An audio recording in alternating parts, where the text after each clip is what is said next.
Good morning, everybody.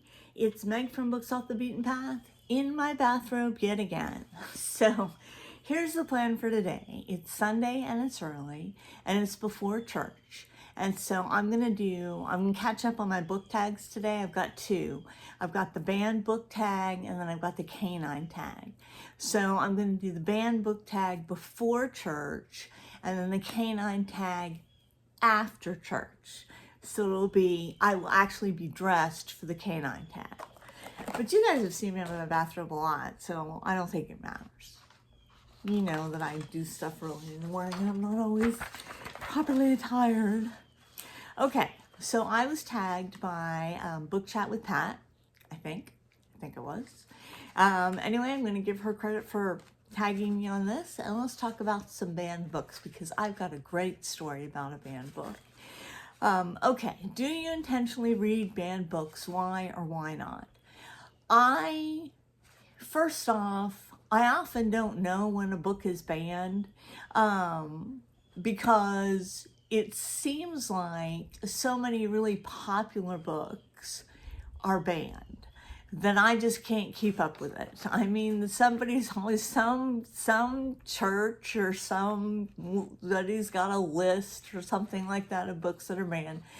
And I just read books that I like. And so, I mean, I've often read banned books, not realizing that, like, I didn't realize the Harry Potter books were banned in places. Did you guys know that? I didn't know that. I read all the Harry Potter books. I was at a book club the other night, and somebody was talking about the Harry Potter books and how they teach about witches and warlocks and everything like that, and how horrible that was. And all I could think of was, but doesn't that mean you have to believe in witches and warlocks? I didn't go down that road. I was just quiet, sipping my wine.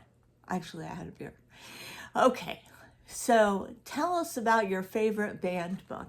Okay, my favorite banned book is a collection of stories by Shirley Jackson. And it goes along with the other prompt, which is share a story about book banning. I will never forget this because it scarred me.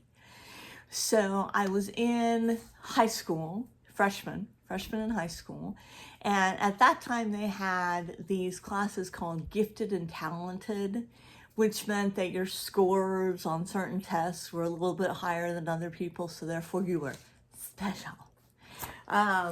Since then, I think all that's bunk and everything like that, and that everybody's gifted and talented, and you just have to recognize how people learn and get them interested in things, and that's another discussion.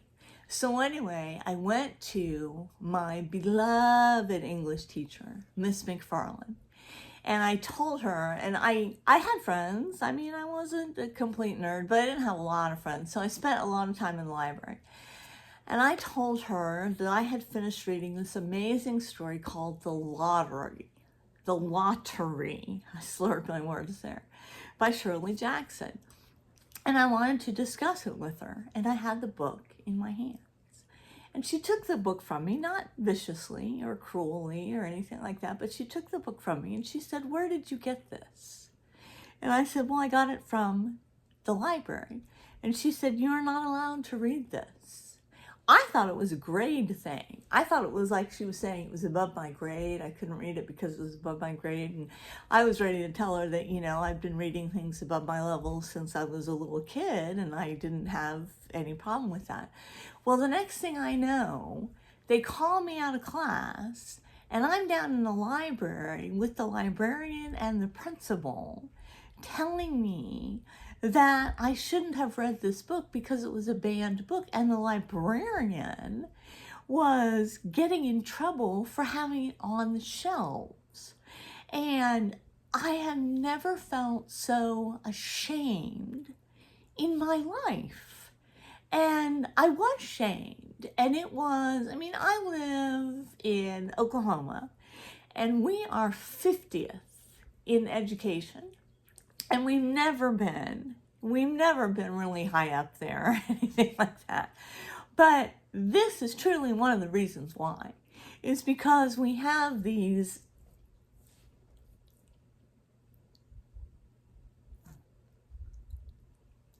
I'm not going to go into it. I'm not going to say the words that I want to say. But we're sitting there in the library. So it's me, librarian, Mrs. McFarland, and the principal at the time, who I have blocked. I can't ever remember.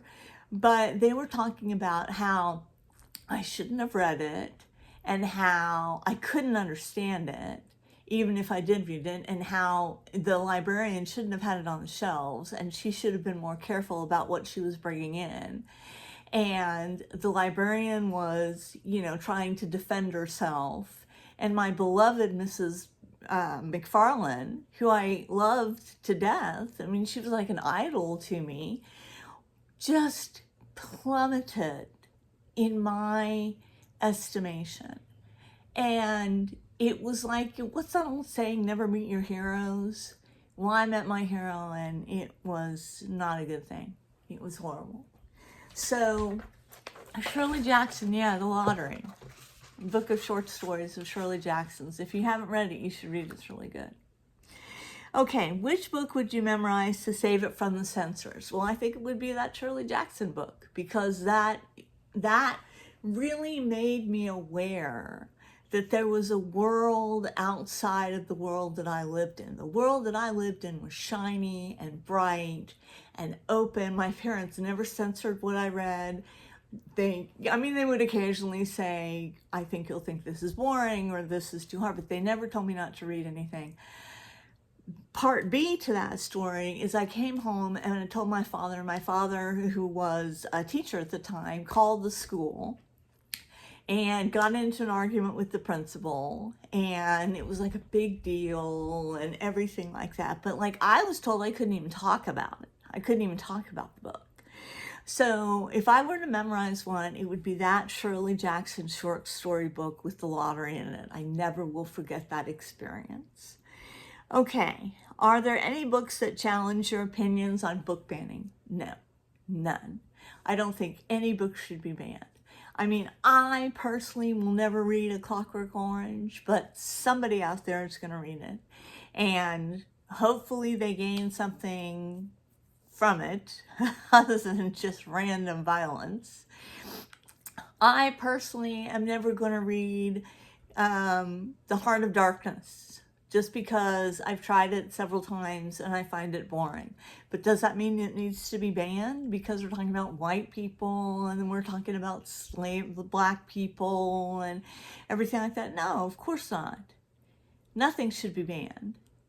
But if you're a family that doesn't want their children reading banned books or whatever book you consider inappropriate, then that's your call.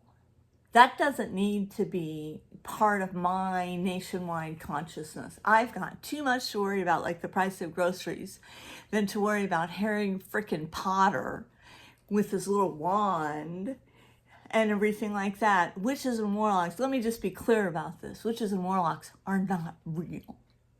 And so when somebody writes a book about them, don't think that they're talking about reality, because they're not. It's a fantasy. I'm tagging Heather on this one. Maybe Philip.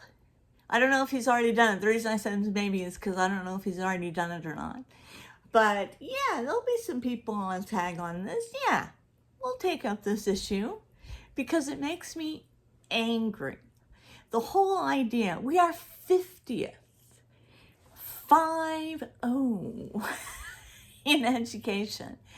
And we've got Bibles in our classroom, and we've got falling down school buildings. My father always used to say, and I know I digress a moment, but I want to conjure up the independent spirit of my father. My father always used to say, if we really cared about education, schools would be palaces. They would be absolute palaces. We don't care.